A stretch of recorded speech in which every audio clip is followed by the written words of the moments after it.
Hello guys, আমার নতুন ব্লগে তোমাদের আবার একবার স্বাগত জানাই। আজকে জিনিসটা দেখে বুঝতেই পারছো নিশ্চয়ই কিছু, আর যদি না বোঝো পুরো ভিডিওটা দেখতে থাকো, নিশ্চয়ই তোমরা বুঝে যাবে এটা কী জিনিস। ঠিক ধরেছো, এটা কিন্তু একটা মোমো মেকার। আর এটা আমি খুঁজে খুঁজে বের করেছিলাম, এক্সপেরিমেন্ট করব বলে মিশো থেকে কিনেছিলাম। এবং আজকের এটা এক্সপেরিমেন্ট করে দেখবো এটা কি পারফেক্ট হয় কি না। তবে দোষের মধ্যে হচ্ছে জিনিসটা খুবই ছোট এবং একসঙ্গে অনেক মোমো তৈরি করা যায় না। একটু সাইজের মোমো যদি কিনতে যাও তাহলে 5টা থেকে 6টার বেশি এর মধ্যে ধরবে না। তাই তুমি যদি একা পার্সন হও আর তুমি যদি একজন মোমো লাভার হও, তাহলে এটা কিন্তু তুমি নিজের সঙ্গে রাখতেই পারো। তো তোমাদের সঙ্গে গল্প করতে করতে আমার রেডি হয়ে গেছে মোমো। আর আজকের আমি এবার টেস্ট করে দেবো।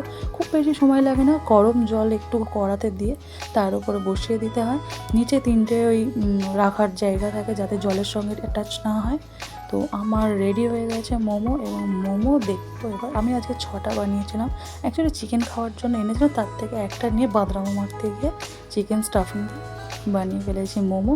চাটনি আলাদা করে করিনি, জাস্ট আজকে সস দিয়ে জাস্ট টেস্ট করার জন্য এবং কী বলে ওটা এক্সপেরিমেন্ট করবো বলে এসেছি। তো মোমো রেডি হয়ে গেছে। মোটামুটি আমি নন্দনে খেয়েছিলাম যেরকম সাইজের, সেটার দাম ছিল 75 টাকা 5 পিসের দাম। তো সেই রকম সাইজেই বানিয়েছি। তবে আমার মনে হলো মোমোর মধ্যে স্টাফিংটা একটু কম হয়ে গেছে, আর একটু বেশি দেওয়া যেত। বাট খেতে কিন্তু অসাধারণ হয়েছে, পুরো যেরকম হয় মোমো খেতে দোকানে ঠিক সেরকম। তবে এর সঙ্গে একটু বাকি জিনিসগুলো থাকলে আরও ভালো লাগতো, কিন্তু ব্যাড লাক। বাট ওভারঅল একজনের জন্য মোমো মেকারটা পারফেক্ট। আমি লিঙ্কটা দিয়ে দেবো পোস্টে, তোমরা চাইলে সেখান থেকে পারচেস করে নিতে পারো। ওভারঅল দারুণ।